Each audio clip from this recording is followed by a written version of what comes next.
మనకి ఈ పారిశ్రామిక విధాన తీర్మానాలకు సంబంధించి మల్టిపుల్ చాయిస్ క్వశ్చన్స్ అనేది చూద్దాం. 1948 పారిశ్రామిక తీర్మానానికి సంబంధించి సరైన అంశాలు గుర్తించండి. ఆప్షన్ ఏ 1948 ఏప్రిల్ 6న ప్రవేశపెట్టబడింది. ఆప్షన్ బి శ్యామ్ ప్రసాద్ ముఖర్జీ ప్రకటించారు. ఆప్షన్ సి మిశ్రమ ఆర్థిక వ్యవస్థ ప్రవేశపెట్టబడింది. ఆప్షన్ డి పరిశ్రమల్ని 4 వర్గాలుగా విభజించారు. సో వీటికి సంబంధించి ఆప్షన్లు అనేవి ఇవ్వడం అనేది జరిగింది. అయితే 1948 పారిశ్రామిక విధాన తీర్మానం అనేది భారతదేశానికి స్వాతంత్రం వచ్చిన తర్వాత పరిశ్రమల యొక్క ఆవశ్యకతను, పరిశ్రమల అభివృద్ధి యొక్క ఆవశ్యకతను గుర్తించి భారత ప్రభుత్వం అనేది ఈ పారిశ్రామిక విధాన తీర్మానాలు తీసుకొచ్చింది. అలా భారతదేశం మొట్టమొదటిసారిగా 1948లో మొట్టమొదటిసారిగా 1948 ఏప్రిల్ 6న ఈ తీర్మానాన్ని, మొదటి పారిశ్రామిక తీర్మానాన్ని తీసుకొచ్చింది. సో ఈ పారిశ్రామిక విధాన తీర్మానాన్ని ఎవరు ప్రవేశపెట్టారంటే అప్పటి పరిశ్రమల శాఖ మంత్రి అయినటువంటి శ్యామ్ ప్రసాద్ ముఖర్జీ గారు దీన్ని రూపొందించడం అనేది జరిగింది. దీన్ని రూపొందించారు. ఈ పారిశ్రామిక విధాన తీర్మానంలో పరిశ్రమల్ని ప్రధానంగా 4 వర్గాలుగా విభజించారు.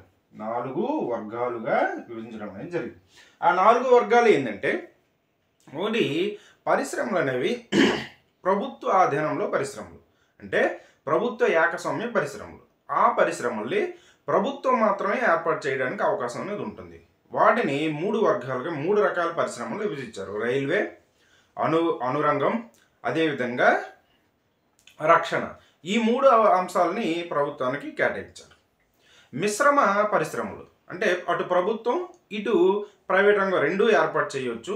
సో ఈ పరిశ్రమల్ని 6 రకాలుగా విభజించారు.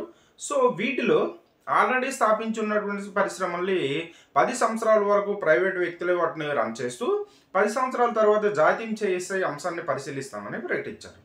మూడవది ప్రభుత్వ అజమాయిషీ పరిశ్రమలు. అంటే ఈ పరిశ్రమలు అనేవి ప్రైవేటు వ్యక్తుల ఆధ్వర్యంలో రన్ అవుతాయి. కాకపోతే ప్రభుత్వం యొక్క అజమాయిషీ అనేది ఉంటుంది, నియంత్రణ అనేది ఉంటుంది. ఇటువంటి పరిశ్రమల్ని 18 రకాలుగా విభజించారు. సో 4వ రకం వీటన్నిటిలో చేరనటువంటి మిగతా పరిశ్రమల్ని 4వ రకంగా ఇతర పరిశ్రమలుగా విభజించారు. సో ఇవి ఇతర పరిశ్రమలు అనేవి ప్రైవేటు వ్యక్తుల ఆధ్వర్యంలో రన్ అవుతాయి. అయితే అవసరమైనప్పుడు ప్రభుత్వ జోక్యం అనేది ఉంటుంది. అదేవిధంగా ఈ 1948 పారిశ్రామిక తీర్మానం అనేది ప్రధానంగా మనకి మిశ్రమ ఆర్థిక వ్యవస్థకి ప్రాధాన్యత ఇచ్చింది. మిశ్రమ ఆర్థిక వ్యవస్థకి ప్రాధాన్యత అనేది ఇచ్చింది.